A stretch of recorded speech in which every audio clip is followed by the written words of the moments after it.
สวัสดีครับเพื่อนๆนะครับเนาะมาชมแจกสูตรหวยรัฐบาลไทยนะครับเนาะนี่นะครับอันนี้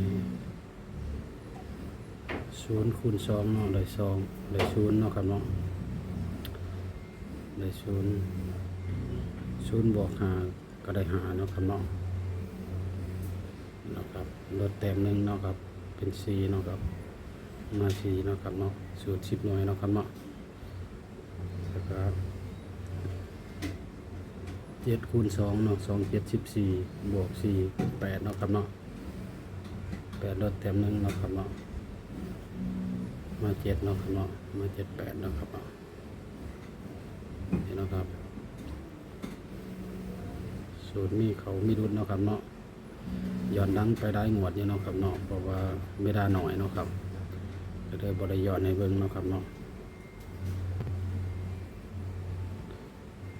เนาะครับสูตรนี้เนาะ2 7 14เนาะครับเนาะ4 บวก 7เนาะครับเนาะ4 บวก 7ได้1เนาะครับเนาะ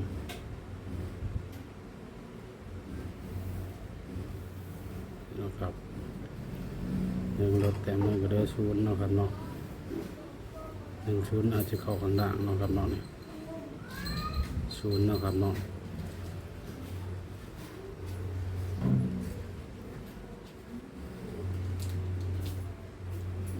ไม่เก็บปลาเหรอ2 50ได้ 10 ตัว บว งาก นกว่าหากิโล ได้เก่าเนาะครับเนาะ โอ้ หมดต่อไปเนาะครับเนาะได้เก่า แน่บอกกู ลดแต้มหนึ่งได้8เนาะเก่าก็8ครับ2 9 18เนาะครับเนาะ2 9 18 8 บวก 6ได้4เนาะครับเนาะ4ลบ1เป็น3เนาะครับเนาะครับส่วนนี้เป็นเชิญบนดางเนาะครับนี่2 1 2บวก5เนาะครับเนาะ2 1 2บวก5ได้7เนาะครับเนาะ7โดดเต็ม โตยัง แล้ว ก่อน 6 รับปีหาโล เพราะว่าอาจจะเข้าข้างด่างเนาะครับเนาะบนด่างเนาะครับ2 ตัวนี่เนาะครับสิมาบนด่างเนาะครับเนาะในระหว่าง2 ตัว 3 ตัวเนาะครับเนาะ พ่อโตก็ไม่ให้